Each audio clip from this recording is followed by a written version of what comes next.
मी भारतातील असं शहर पाहिलं ज्याने मला पहिल्याच क्षणी 18व्या शतकात नेलं. आणि तेव्हाच एक प्रश्न पडला, बॉलिवूड पुन्हा पुन्हा याच ठिकाणी शूटिंगसाठी का येत असेल? दबंग 3, पॅडमॅन आणि अनेक चित्रपटांचं शूटिंग इथेच का झालं असावं? पण खरं कारण कॅमेऱ्यात दिसत नाही. नर्मदेच्या काठावरचे घाट, भव्य किल्ला, शेकडो वर्षांची मंदिरे आणि प्रत्येक दगडात जिवंत असलेला महाराणी अहिल्याबाई होळकर यांचा इतिहास. हे फक्त पाहायचं ठिकाण नाही, हे अनुभवायचं शहर आहे. आणि कदाचित म्हणूनच महेश्वरचं खरं सौंदर्य काही सेकंदांच्या व्हिडिओमध्ये कैद करणे अशक्य आहे. मी महेश्वरमध्ये नेमकं काय अनुभवलं ते जाणून घ्यायचं असेल, महेश्वर हा व्लॉग पूर्ण बघा. हर हर महादेव. जिथे इतिहास, संस्कृती, कला आणि अध्यात्म आजही जिवंत आहे, त्या महेश्वरच्या प्रवासाला आम्ही आज निघालो आहोत. पुण्यातून संध्याकाळी 4 वाजता आमच्या प्रवासाची सुरुवात झाली. जवळपास 500 किलोमीटरचा रात्रभरचा प्रवास करून सकाळी 9च्या सुमारास आम्ही महेश्वरमध्ये पोहोचलो. इतका प्रवास करून सगळेच थकलेले होते. महेश्वर पासून अवघ्या 1 किलोमीटर अंतरावर असलेल्या एका सुंदर आणि शांत हॉटेलमध्ये आम्ही थांबायचं ठरवलं. रूममध्ये पाऊल टाकताच थकवा थोडा कमी झाला. बाहेरचं शांत वातावरण, खिडकीतून दिसणारं सुंदर दृश्य आणि मनात फक्त एकच विचार, कधी एकदा महेश्वरला पोहोचतोय. फक्त 2 तास आराम केला, थोडासा नाश्ता केला आणि भर उन्हात आम्ही निघालो हजारो वर्षांचा इतिहास जवळून अनुभवायला. समोर आमचं स्पॉन्सर आहे. हा व्हिडिओ स्पॉन्सर बाय कोण आहेत? अमर शेठ. आणि आवरून वगैरे महेश्वरला जे MTU मध्ये आहे त्या ठिकाणी आपण आता चाललोय.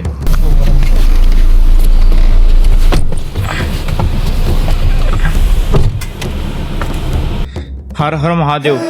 वेलकम टू महेश्वर, मध्य प्रदेशातील ते शहर ज्याला प्रेमाने मिनी काशी म्हणून ओळखलं जातं. महेश्वरच्या भव्य प्रवेशद्वारातून आत पाऊल टाकताच असं जाणवलं जणू आपण वर्तमानातून थेट इतिहासात प्रवेश करत आहे.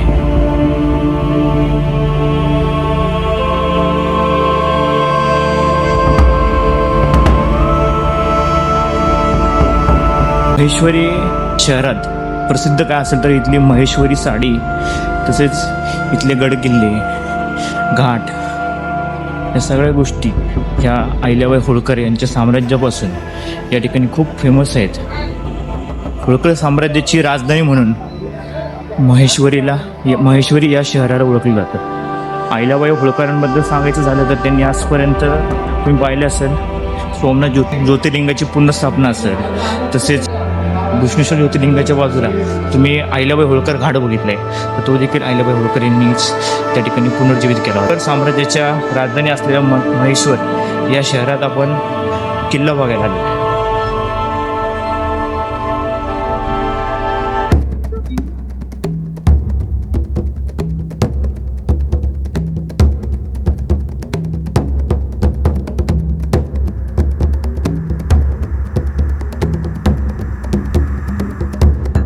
आपण आता चाललो आहे महाराणी अहिल्याबाई होळकर यांच्या राजवाडा बघायला.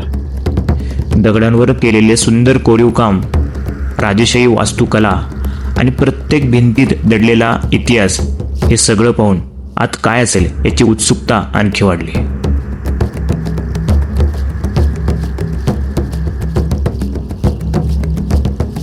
सर्वप्रथम दर्शन झालं महाराणी पुण्यश्लोक अहिल्याबाई होळकर यांच्या भव्य पुतळ्याचं. पुढे एका बाजूला राजवाडा, दुसऱ्या बाजूला शिवपिंड आणि हनुमान मंदिराचं दर्शन घेत आम्ही किल्ल्यांच्या आतल्या भागात गेलो.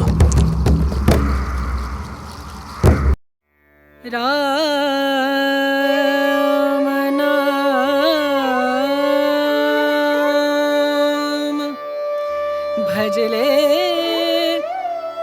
राम नाम सुखधाम. काही क्षणांसाठी मन पूर्णपणे शांत झालं. आजूबाजूला असलेली मंदिरे, प्राचीन वास्तू आणि नर्मदेच्या वाऱ्याची झुळूक, हे सगळं शब्दात सांगणं कठीण आहे.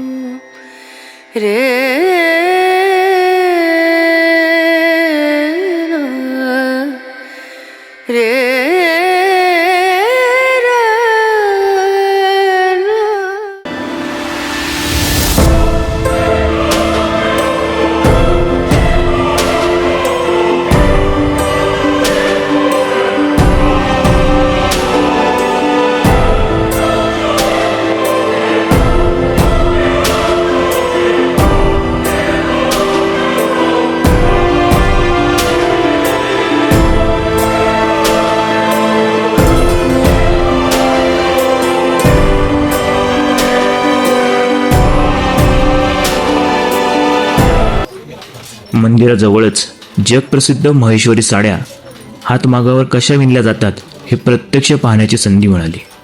प्रत्येक धाग्यामागे किती मेहनत आणि कला दडलेली असते हे जवळून पाहताना जाणवलं.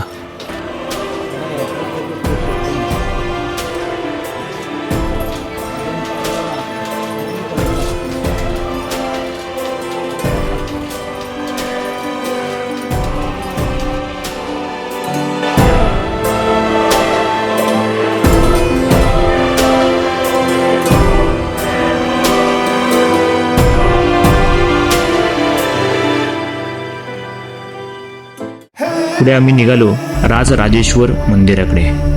दगडी पायऱ्या उतरून समोर दिसणारं भव्य प्रवेशद्वार, अप्रतिम कोरीव काम.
आणि मंदिरातील नंदी महाराजांचं दर्शन घेताच एक वेगळीच सकारात्मक ऊर्जा जाणवली.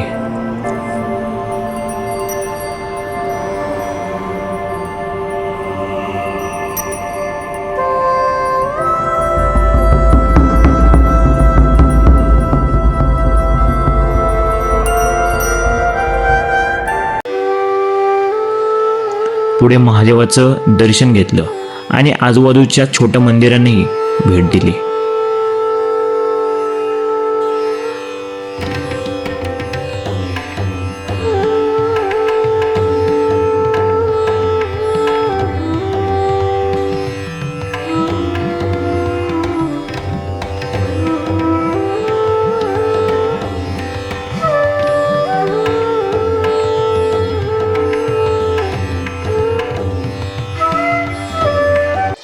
राजराजेश्वर मंदिर हे या ठिकाणी आपण तुम्ही आता पाहताय.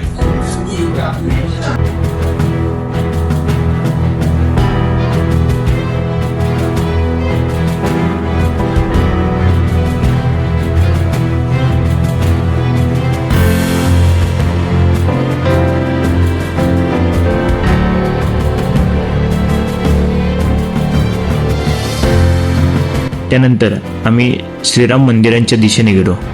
हे ठिकाण म्हणजे प्रत्येक फोटोग्राफरचं स्वप्न. छोटंसं प्रवेशद्वार आणि त्यातून दिसणारी भव्य नर्मदा नदी, तिच्या काठावरील घाट आणि समोरचा ऐतिहासिक किल्ला. हा नजारा कॅमेऱ्यात कैद करताना वेळ कसा गेला ते कळलंच नाही.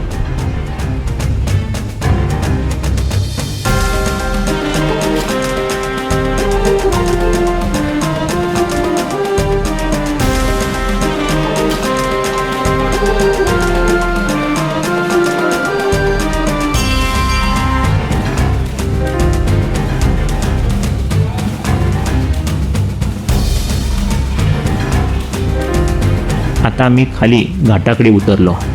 नर्मदेच्या पाण्यात बोटिंग करणारे भाविक, घाटावर पूजा करणारे लोक, मंदिरांच्या घंटांचा आवाज आणि वाहणाऱ्या नदीचं शांत संगीत. हा अनुभव फक्त पाहायचा नाही तर मनात साठवून ठेवायचा आहे. मी आता नर्मदा नदीच्या काठावर असलेल्या घाटावर आहे, ज्याला महाराणी अहिल्याबाई होळकर यांनी 18व्या शतकात या ठिकाणी बांधलं होतं. आणि तुम्ही इथं पाहिलं तर ह्या ठिकाणी राजवाडे, किल्ले आणि सगळ्या आणि महेश्वरी येथील प्रसिद्ध असं साडी, या सगळ्या प्रसिद्ध गोष्टी तुम्हाला या ठिकाणी पाहायला भेटतात. या नर्मदा नदीवरील येथील सुंदर असा घाट आहे, मी तुम्हाला तो जवळून दाखवतो.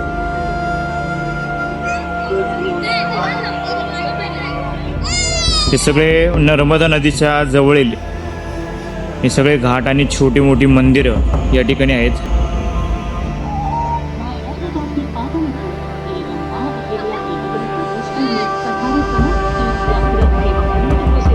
त्याला मिनी काशी म्हणून देखील ओळखलं जातं. हे सुंदर असं घाट आहे. मी तुम्हाला इथले जवळपास सगळी मंदिरं दाखवतो.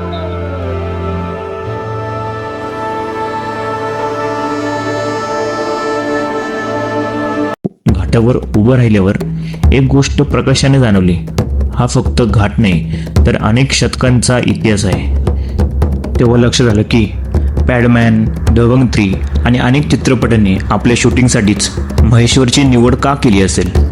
कारण इथे वेगळा सेट उभारायची गरजच लागत नाही. एका फ्रेममध्ये नर्मदा नदी, ऐतिहासिक घाट, अहिल्या किल्ला, राजवाडा आणि प्राचीन मंदिरे, इतकं अप्रतिम लोकेशन क्वचितच कुठल्या ठिकाणी पाहायला मिळतं. संध्याकाळ होत आली होती. आकाशात काळे ढग जमायला लागले होते. पावसाची चाहूल लागली. म्हणून काही सुंदर फोटो आणि व्हिडिओ शूट करून आम्ही पुढच्या प्रवासासाठी निघालो.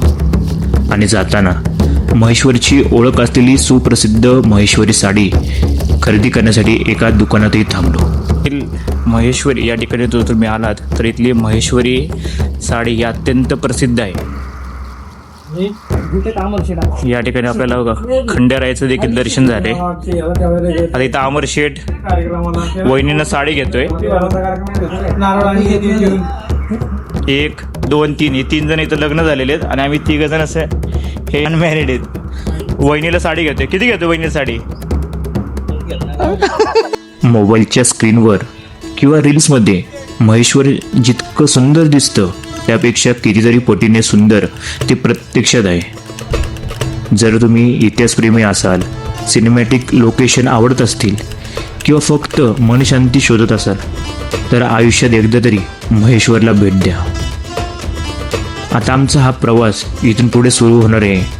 पुढचं ठिकाण महेश्वरपासून 60 किलोमीटर अंतरावर असणारे 12 ज्योतिर्लिंगांपैकी एक ओंकारेश्वर ज्योतिर्लिंग भेटतील. हा ब्लॉग तुम्हाला कसा वाटला ते कमेंट बॉक्समध्ये नक्की सांगा. आणि अहिल्याबाई होळकरांनी पुनर्जीवित केलेल्या कोणकोणत्या मंदिराला तुम्ही भेट दिले ते देखील कमेंट बॉक्समध्ये सांगा. धन्यवाद. हर हर महादेव.